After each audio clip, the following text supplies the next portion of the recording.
Ray ഗാഥയെ കാറിലിരുത്തി. എല്ലാവരും ഉണ്ടല്ലോ. ഗാഥ അവരെ കണ്ട് ചിരിച്ചു കാണിച്ചു. അവൾക്ക് അങ്ങനെ ഒരു സിറ്റുവേഷൻ കടന്നു വന്നപ്പോൾ പരിചയമുള്ള ഓരോരുത്തരെയും കണ്ടപ്പോൾ എന്തോ വലിയ സന്തോഷം തോന്നിയിരുന്നു. അവർ എന്തോ പറയാൻ വന്നപ്പോഴേക്കും റേ തിരക്കാണെന്ന മട്ടിൽ വേഗം അവൾക്കൊപ്പം കയറിക്കൊണ്ട് പറഞ്ഞു, ഹോസ്പിറ്റലിലേക്ക്. ഏയ്, അതൊന്നും വേണ്ട, ഇതൊക്കെ എനിക്ക് ഒറ്റയ്ക്ക് മുറിവ് കെട്ടാനുള്ളതേ ഉള്ളൂ. അവൻ പറഞ്ഞത് കേട്ടതും ഗാഥ പറഞ്ഞു, വേണ്ട, ഹോസ്പിറ്റലിൽ തന്നെ പോവാം. റേ അവളെ എതിർത്തുകൊണ്ട് പറഞ്ഞു, ഇതൊക്കെ ചെറിയ മുറിവല്ലേ, ഒന്ന് കഴുകി ഡെറ്റോൾ ഇട്ട് കെട്ടിവെച്ചാൽ പെട്ടെന്ന് ഉണങ്ങും. അവൾ വീണ്ടും പറഞ്ഞു, കാല് എവിടെയൊക്കെ വെച്ച് തട്ടിയാ മുറിഞ്ഞതെന്ന് അറിയോ? ചില്ലിലും ഇരുമ്പിലും എല്ലാം തട്ടിക്കാണും, ടീറ്റി എടുക്കണം.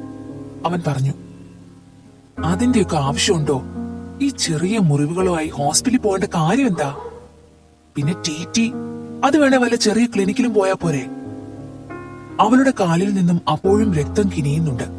എന്നിട്ടും അവൾ അത് നിസാരമാക്കിയാണ് പറയുന്നത്. അവളുടെ മുറിവുകളെ കുറിച്ച് അവൻ ശരിക്കും ഉത്കണ്ഠാകുലനായിരുന്നു. അതിനാൽ അവസാനം ഗാഥയ്ക്ക് അവനെ അനുസരിക്കാൻ മാത്രമേ കഴിഞ്ഞുള്ളൂ. സിറ്റി ഹോസ്പിറ്റൽ, റേ അവസാനമാക്കുന്നോണം ആജ്ഞാപിച്ചു. കാർത്തിയും ഗാഥയുമാണ് ഹോസ്പിറ്റലിലേക്ക് പോയത്. റേയും റോഷനും കാറിൽ തന്നെ വെയിറ്റ് ചെയ്തു. റേക്ക് അവളുടെ കൂടെ പോകണമെന്നുണ്ടെങ്കിലും കാർത്തിയും റോഷനും പറഞ്ഞതനുസരിച്ച് അവൻ അവിടെ തന്നെ ഇരുന്നു.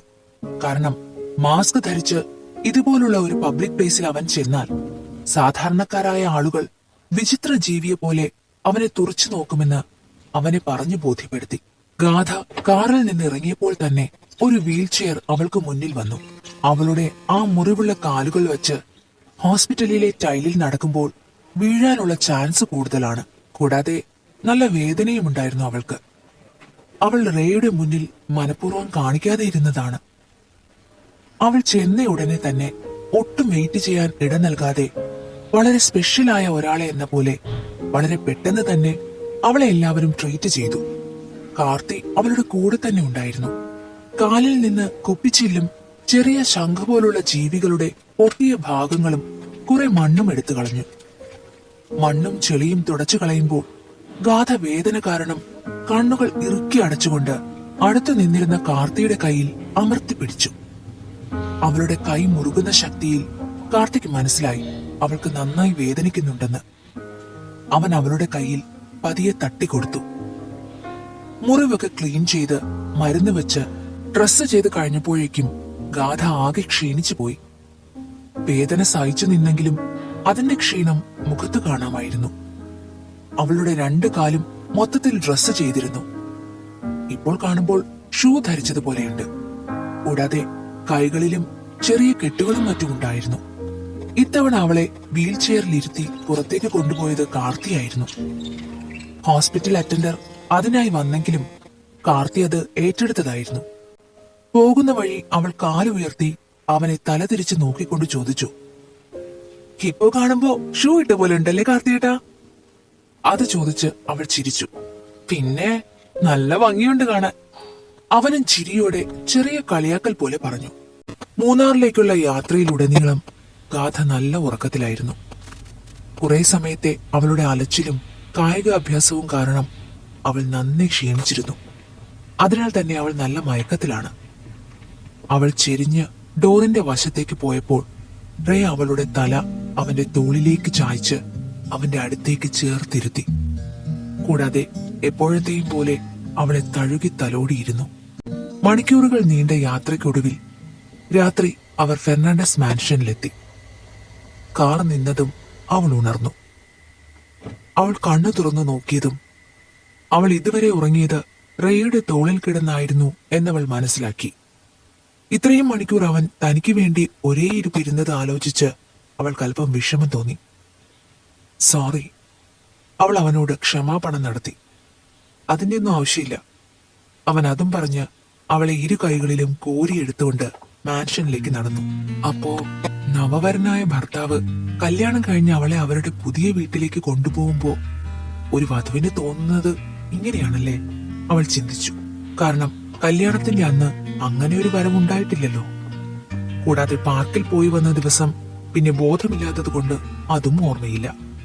അതിനാൽ തന്നെ അവൾക്ക് ഇതായിരുന്നു ആദ്യത്തെ അനുഭവം. അതവൾ ശരിക്കും ആസ്വദിച്ചു. അവൾ അവന്റെ കൈകളിൽ കിടന്ന് അവന്റെ കഴുത്തിൽ ചുറ്റിപ്പിടിച്ച് അവനെ നോക്കി. ലൈറ്റിന്റെ വെളിച്ചം പതിക്കുന്ന ഭാഗങ്ങളിൽ തിളങ്ങുന്ന വെളുപ്പും വെളിച്ചം തട്ടാത്ത ഭാഗങ്ങളിൽ ഇരുണ്ട കറുപ്പും കണ്ട് അവൾ അവനെ കൗതുകത്തോടെ നോക്കി. ലൈറ്റിന്റെ വെളിച്ചത്തിൽ അവന്റെ ചെമ്പൻ മുടി കൂടുതൽ തിളങ്ങുന്നുണ്ടായിരുന്നു. അവർ ആ വലിയ ഹാളിലെത്തിയിരുന്നു. അവൻ നേരെ ആ സോഫയുടെ അടുത്തേക്ക് നടന്നു.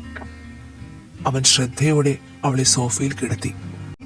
എന്നിട്ട് ജോസഫേട്ടനെ വിളിച്ച് അവൾക്കുള്ള ഭക്ഷണം തയ്യാറാക്കാൻ പറഞ്ഞു. അല്പം കഴിഞ്ഞ് ജോസഫേട്ടൻ ഭക്ഷണം കൊണ്ടുവന്നു. ഭക്ഷണം കഴിച്ച ശേഷം ഗാഥ തന്റെ അരികിൽ ശാന്തനായിരിക്കുന്ന ആ മനുഷ്യനെ നോക്കി. അവളുടെ നോട്ടം ശ്രദ്ധിച്ച റേ അവളോട് ചോദിച്ചു, എന്താ എന്താ പറയാനുള്ളത്? എനിക്കിന്ന് കുളിക്കണം, അവൾ പറഞ്ഞു. അത് കേട്ട് റേ എഴുന്നേറ്റു.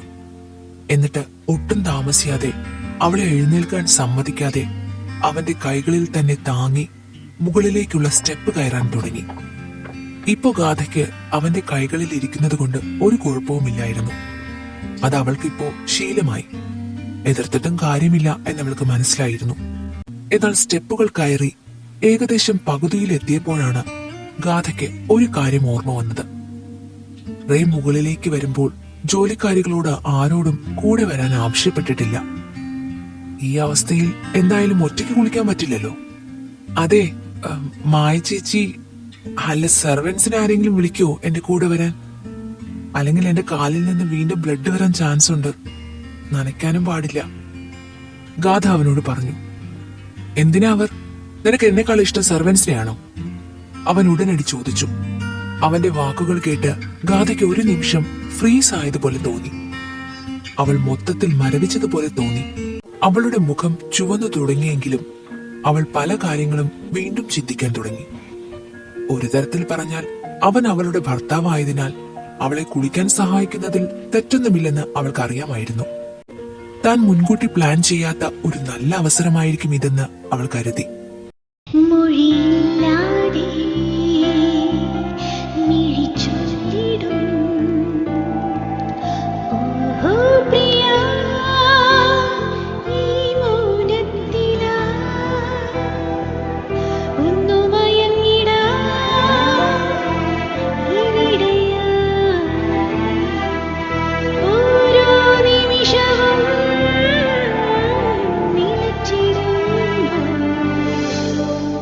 മണവും മധുവും മുള്ളുമായി വിരിയും പനിനീർപ്പൂമായി മധുര നൊമ്പരമല്ലേ നീ അനുരാഗമേ. അകലും നേരമെടുത്തിടും അണയ്ക്കുമ്പോഴേ അകന്നിടും നിനക്കും തോറും നിനച്ചിടും അനുരാഗമേ.